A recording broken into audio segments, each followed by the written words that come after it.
Well, um, I have to admit that this is certainly not a planned presentation. So I have no handouts. I have no source code at the present time to put up on the display.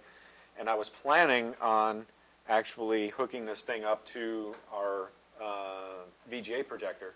But unfortunately, we don't have a gender bender. So unlike Dr. Ting's 132 by 132 LCD, this is a little bit bigger, but not by much. So you'll probably still need to come up and take a look at it.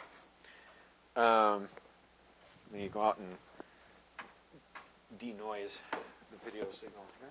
Basically, what I tried to do, I made the observation last year when Chuck was giving his presentation on the C18 core and its performance, that this fourth drive is theoretically possible to drive a monitor at SVGA resolutions. Now that I've had some pragmatic experience working with it, I have to revise my statement. SVGA is probably a little bit outside of its realm, maybe for the 40C18, because I noticed that its instruction period is a little bit smaller. I'm not sure yet. But definitely full-blown, true blue IBM VGA, and maybe a little bit beyond, because I actually have full overscan capability, is well within its realm of performance. And the highest resolution that I've been able to push this without desyncing the monitor is 648 by approximately 500 lines. But I wish this were brighter. I wish this were better. But if I can have a volunteer to... Yeah. Yeah. Unfortunately, the base of the monitor broke. So, but there you see it should display hello with a left-pointing arrow. This is something that I tried to take a video of and put it on my blog post a couple days ago, but unfortunately it failed miserably. I mean, it basically came out all black with like a few splotches of green on the screen, and that's all you saw. So basically, what this is doing, I have two cores in operation. I have core 12, which is operating the CRTC signals, the horizontal and vertical sync. And I have core 18 driving the DAC to the green gun of the monitor. The red and blue pins are currently not hooked up, so naturally they're going to be black. Theoretically, I can use core 23, which also has a DAC equipped to it, to drive another gun. And maybe with a little bit of external logic, use another core to digitally drive the third gun. I noticed that the 40C18 has 3 DACs conveniently located right next to each other, though. So it appears that I'm heading in a direction comparable to what they're looking at. So this was the first program that I ever wrote. The whole purpose of this particular thing was to actually demonstrate stability of the video signal. And the resolution, the display resolution on that is probably circa around 100 pixels or so by another 100 pixels in terms of raw single pixel size. But you'll notice that it's smooth scrolling incredibly well. The scroll, when it reaches the furthest point, which isn't very far, is approximately 1024 counts of a for you next loop, which probably puts that within the realm of, I would say, maybe 3 or 4 microseconds or so. So strictly speaking, by linear extrapolation, if you were to define a sprite on a screen, for example, and use this for you next loop for placement, although the resolution of the sprite itself may be much lower, probably around 640 pixels or so, where you have 40 nanosecond wide pixels, the actual placement of the sprite on the screen can probably be done with over 5,000 pixels of resolution, which is incredibly convenient if you're a demo coder, but I figured I'd throw that in there. But this is, my next step after this was to attempt to gauge a an overall screen resolution measurement. In other words, if I were to do a typical, what's often considered a low resolution display, which in this case would be a 324 by 240 display, what would it look like? What would its stability be? So unfortunately, to reprogram this, I need to disconnect the monitor. But let me go ahead and get this running again. I got stable sync, which probably means I have stable display. And that's exactly what we should see. Now, there are currently, let's see here, 2, 4, I forget exactly how many. Yeah, I think about 18. There are 16 18-bit wide squares of display columns there.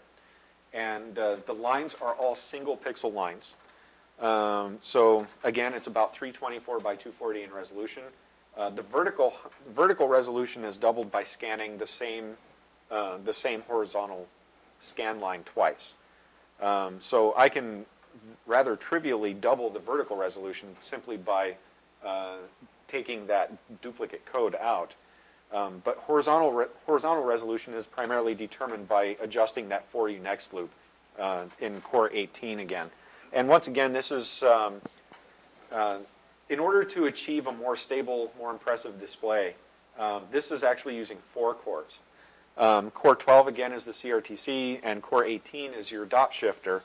And then I have Core 13, which is a raster counter. I'm implementing a typical raster counter so I know what line I'm displaying. And then Core 19 talks to Core 18 with a graphics word depending on what the current line number actually is. So once I had that done, my next task was to try to push this relatively simplistic code to its limits and find out exactly how high of a resolution I could pull off.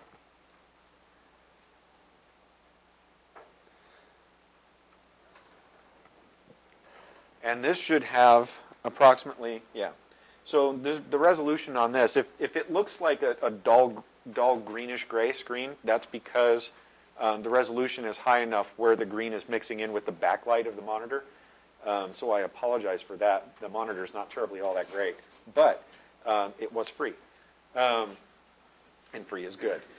So what we're seeing here is double the resolution on both dimensions. So I have 36 18-bit wide words being displayed by 480. And again, I can do overscan with this. I discovered that this monitor does have a wide enough margin in both vertical and horizontal dimensions that I can actually go well beyond this. I can probably pull off 720 pixels fairly easily with this particular monitor. Not all monitors do this, though, so that's why I'm trying to be confined. But most of your solid-state monitors can do a fair amount of overscan. But this code differs from the previous one in only one aspect. Well, 2 aspects. I removed the duplicate line count code, so it doubled the vertical resolution, and I also completely eliminated the for you next loop, thus providing the timing for the pixels is provided exclusively by the for next loop and the 2-star operator operating in conjunction. And this was the test that forced me to revise my estimate on driving an SVGA display. Because theoretically, if this thing were operating at a rate high enough to direct drive an SVGA display, you wouldn't be able to see these lines. Not with the scan rate of this monitor. But if you'll notice, if you compare the line width on this monitor against an actual VGA display operating at 640 by 480 as the original VGA, they're about the same. They're not exactly, but they're approximately. They're within, I'd say, 10% the width. So then I decided, okay, let's actually throw something relatively interesting up on the screen. Shows about a minute left. No worries. I don't think anybody will die if we go to lunch 1 minute later. And not only Just have to put up with the annoying music. not only that, but also my presentation is almost done anyway. So here, if you cannot see this, that's probably expected, because that is the, remember the original hello sprite with the, yeah, that is at the monitors, or that is at Core 18's maximum performance. Now, because I'm only using Core 18, I'm not using the other two cores for this, the resolution on this is actually a little bit higher. This is more closely related to 800 pixels across, because I don't have the intercore delays involved. And that's my success cue. So this is literally the highest resolution that I've been able to pull off of the fourth drive.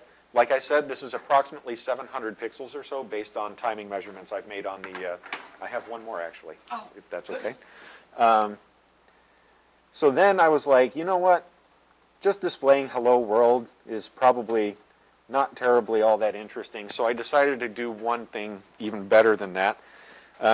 This particular demo that I'm about to run actually had me up until 2 o'clock in the morning today, working on trying to get it fixed, which gives me a whole new appreciation of both Commodore when they released the Commodore 128, because they had to resort to similar tricks than I did, and also Atari, for the developers for Atari 2600, because this is a clock. That is a clock.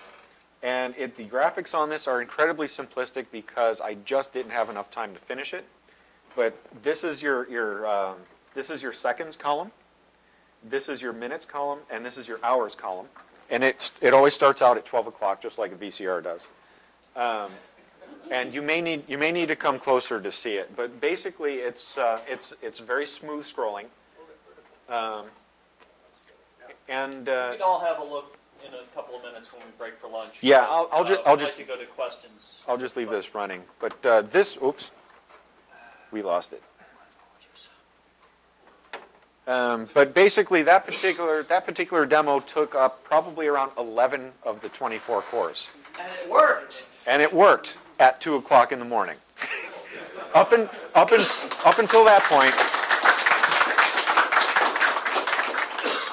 until that point, it was all deadlock.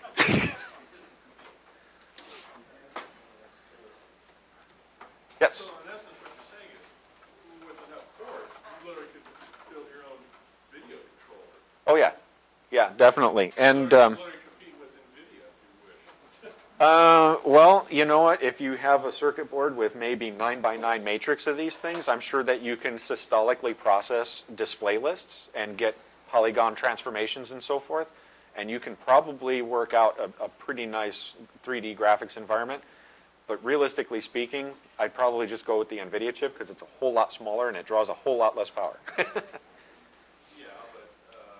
But it is doable. It is doable. Yes. There are a lot more pictures that can be drawn than are ordinarily drawn. I think there's a huge opportunity for better. And not only that, but remember that I'm doing everything here by computation of a scan line, every scan line, without the aid of any bitmap memory at all. This is all, it's computing the scan, the actual shifter contents. Even the Atari 2600 coders had it better than this.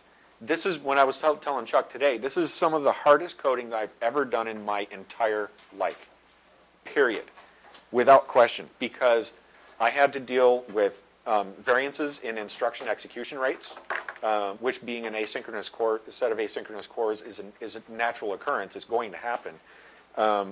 Despite that, it's an incredibly stable system. I love it. But then on top of that, dealing with 11 cores, plus all the inter-core communications protocols that just kind of pop up on an as-needed basis, because there's no formal review of those protocols, deadlock is almost a certainty once you get beyond 4 cores. So you have to sit there and spend time debugging it. Using the simulator you have to develop a technique using the simulator. I find binary search to be incredibly powerful. Basically, you sit there, you let the thing run for 64 million cycles. Oh, it crashed. Okay, let it run again for 32 million cycles, still crashed. 16 million cycles. It ran okay this time, so now we know it failed between 16 and 32, and you kind of narrow in. That's partly the reason why I was up until 2 o'clock in the morning getting this thing to work. So. You get an extra hammer for your. Exactly. He spoke to the crappy video that's up on his blog, and the link to the blog is on the board, so. Yeah. There's more to come. Yes. On his blog. He'll be posting exciting updates to this activity. And speaking of more to come, there's more to come after lunch. But now I'd like to declare break for lunch. You do declare. Kevin, thank you.